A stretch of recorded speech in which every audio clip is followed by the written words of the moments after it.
Alice laughed. There's no use trying. One can't believe in possible things. I dare say you haven't had much practice. When I was your age, I did it for a half hour every day. Why, sometimes I believed as many as 6 impossible things before breakfast. Now, that queen, she knew something about life, and some of us have forgotten. But let's get it going. So, there's this thing that people do, and I see it around all the time. They don't stop doing what they want to do because they stopped wanting it. They stop doing what they want to do because they've stopped living their lives out loud. And then they forget they ever wanted it in the first place. I had a friend, and we hung out pretty consistently for a couple of decades. And every now and then, she would giggle and laugh about her long-held dream to own a bridal shop. And then she'd say, yeah, right, like I'm going to ever do that. She'd say, who does that? But the truth is, this was no joke. She was actually apologizing for her very life, for wanting something. Now, when you want something, it doesn't require that you blow up your whole life and make some kind of dramatic change. But it is important for us to ask better questions, to stop apologizing for wanting what we want. So this week, I'm going to invite you to consider asking better questions and coming back with honest answers. Now, at the end of the episode, we're not going to have like a 10-step plan or the answer for how to change your entire life, but you will have a question that will help you get it going and help you listen better to your own heart. Now, here's what I know for sure. Most regrets are not about our actions. Most regrets are about our own self-betrayal, our inaction. We have come to learn how to adapt for survival, and we start to silence ourselves, silence our heart desires, and silence our own inner knowing, and we don't even recognize it when it happens. It's so subtle, it's so quiet that we don't know that we're doing it. It starts happening when we're really young. We say something that we want to do, something that's on our mind, and another person that cares about us and that we care about, they might laugh. Someone might say, oh, honey, be realistic. Someone might start to actually worry when we express our desire. And from those little chips at our desire, we lose confidence, we lose faith, and we learn that our desire is kind of problematic. Our desire makes other people uncomfortable. And as a kid, we quickly learn we get rewarded for making people comfortable. We get rewarded for playing it safe. We get rewarded for doing things that other people find pleasing, and to stop doing the things that scare people. So we want to train ourselves to actually at least be able to listen to our own heart and to know what we want. So I have a granddaughter, and I've been really watching her because I was there from the very beginning. And what I noticed, as infants, we want what we want. And we make our desire known, and we do it dramatically and loudly. I'm cold. I'm hot. I'm hungry. I'm wet. I'm bored. I'm sleepy, and there's no part of us that ever considers, oh, is this a bad time? Oh, should I be quiet? Nope, we want what I want.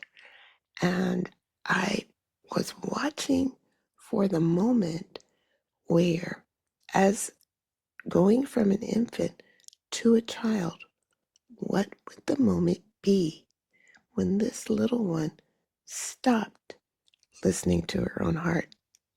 And quite honestly, she's getting pretty up there, and she hasn't stopped listening yet. She knows what she wants. She asks for what she wants, and she pretty much does what she wants. She has a very unique and interesting personal style. She dresses the way she wants, and I've watched her interact with her friends. She's got some leadership qualities. I see her like showing, this is what we're doing, and all the other little girls fall in line. So she's not reached a point where her desires are not known. And who knows? Perhaps she won't. But for most of us, we learn an uncomfortable truth. We learn to stop wanting. And it's not because the desires aren't there, they just get pushed back to the back of our mind, pushed down to the very bottom of our heart, into our gut, into places where we tuck it into little corners. Sometimes they'll show up as unrealized dreams, and it'll feel like dis-ease. But there's a question. There's a question that we can ask ourselves, and it opens us up to possibility. I love this question because it forces us to look at our beliefs and consider, is it true? This question is, if I didn't think it was impossible, what would I do? If I didn't think it was impossible, what would I do? This doesn't require that you completely blow up your life and decide to go into neurosurgery at age 70. It's not even about climbing Mount Everest. It's asking what's inside of you and what are the things that I really want to do, but I've somehow encoded them in the cloak of impossibility, when maybe it's just inconvenient. Maybe it's just that somebody else might not like it, or I might have to stop pretending that this life I haven't actually been living it, or I'd have to have an honest conversation. It's not that what it is inside of me, this living inside of me that I would love, is impossible. It's just hard. It's hard because it requires me to do something I've not yet done before. Maybe it's asking for support. Maybe it's asking for what you want. Maybe it's facing your fears. It's not impossible. It's just hard. Now, the reason why this question is a great question is it forces you to look your desire in the eye. It removes the aspects of logistics and invites us to have a little fun, play, do things in a different way. So perhaps it's not that you ask this question, what would I do if I didn't think it was impossible and nothing comes up? Because if you have a vague or unclear answer, it's not failure. It's just a matter of your idea machine is still thawing out. You've perhaps suppressed it for so long that you can't really get in touch with it. But here's the invitation. Here's what I want you to do. Just write the question down and pause with this episode and just come back to it. Come back to it and come back to the question and ask yourself. And then just answer the question without trying to fix it or edit it or judge it. Didn't think it was impossible. Let yourself hear what comes up. Let yourself know without being unkind or diminishing to your own desire. It requires you to be firm with yourself. It requires radical truth and radical honesty. I had a client who, after several encounters with a person at a prestigious university, at age 50, was invited to apply to a graduate program at an Ivy League school. And this client loved that idea, absolutely loved it, and knew exactly what program of study she would enter into and what she would do with such a degree. She knew exactly. But it required her to put on a new identity, to play with and consider, would I love it? And telling yourself a radical truth. Being truthful with yourself is an exercise and a power move that we must do over and over and over again.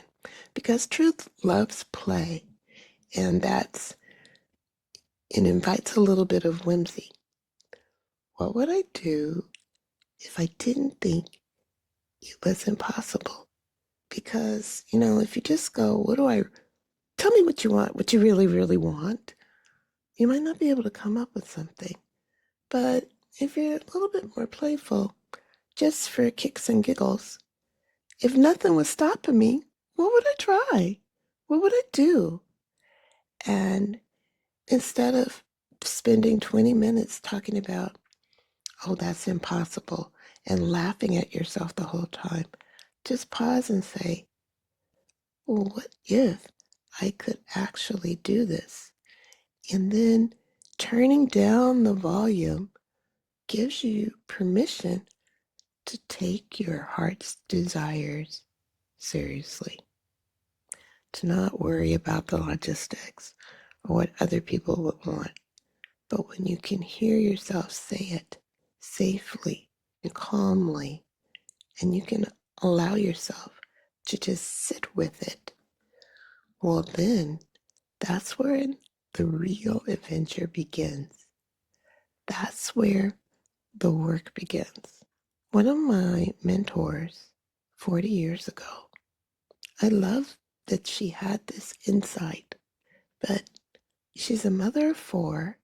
She's been in seminary for a couple of years, and now she's raring to go to share what she has learned.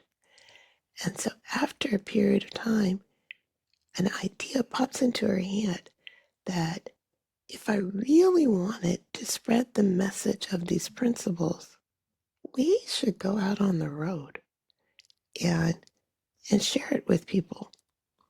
This is a wife and mother of four who in 1980 is saying to her husband, I've got a dream.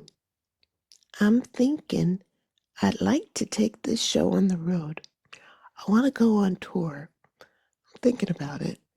And I'm thinking maybe we start from our home and start just driving south and go all the way to Florida, from Oregon to Florida, spreading the message. And I could get speaking gigs from churches to churches, and we'll see what we learn. We'll see how it goes. Now, let me tell you, I cannot imagine saying that to any of the men that I've had relationships with, certainly not to my spouse, that let's take this show on the road. I like to explore what this looks like. Let's uproot our family, get a travel trailer, hitch it to the back of our station wagon, and let's go see what's out there. I think that that is an extraordinary story. It's an extraordinary exploration of personal growth. And it launched a 40 to 50-year career. It changed her life and the life of thousands of people. But it started first with an idea that at the time felt really strange and really crazy. How are we going to take 4 kids and, quite frankly, a couple of cats out on the road? But she calmed herself down enough to let her hear the idea. And rather than pushing it down and going, oh, I have all these responsibilities, and oh, I can't do that to my kids, and oh, what about school, and oh, she just let herself hear her own desire. She said to herself, if this thing is true that I have learned, let me test it. Let me share it. And without knowing all of the how, she got herself out there on the road. I love it. It's an extraordinary adventure, and it started a movement. And now she leads a company where their goal is 1 billion dreams achieved. 1 billion dreams in 10 years, by 10 years, from 2021 to 2031. It's incredible, and I love the goal. And I'm on team 1 billion dreams achieved. I'm doing my part to help my clients achieve their dreams and tap into some dreams of my own. So let's think about Alice. What did Alice say at the very beginning? Oh, there's no use trying. One can't believe impossible things. And the queen, who is a true queen, said, you just gotta practice. Practice. Do it for a half hour every day. Allow yourself to believe as many as 6 impossible things before breakfast. Oh man, I'd love it. I'd love to hear from you. What would be your impossible thing? Don't be unkind to yourself. Don't get in the shame and blame game. Just have fun. Spirit loves to have fun. So spend 20 minutes with yourself describing an impossible dream, letting yourself know what you would love to be, do, have. Now, that queen, she was right. Believing does require practice, and it means that we have to face that part of our body that has atrophied up until now. But these practices can be built, and I share them when I have my workshops, my salons, my little circles, my happy hour, happy days times. I'd love to share that with you, and there's more coming down the road. So if you want to be on the list of people that gets invited to happy hours and happy days, just listen. You are right on time, and allow that desire to continue to bubble up inside of you. Get yourself on the list. Just let yourself know that I do want to know, and I think I might be able to find out more at this happy hours and happy days experience. Check out the show notes and allow yourself to know where you find out about such things. It's no great mystery. You just go to my website, LoriAHarris.com. That's Lori, Lori, the letter A, Harris.com. Let me tell you, you're not behind. You're right on time. It's your time to shine. You are ready for the next step. I'll see you next time.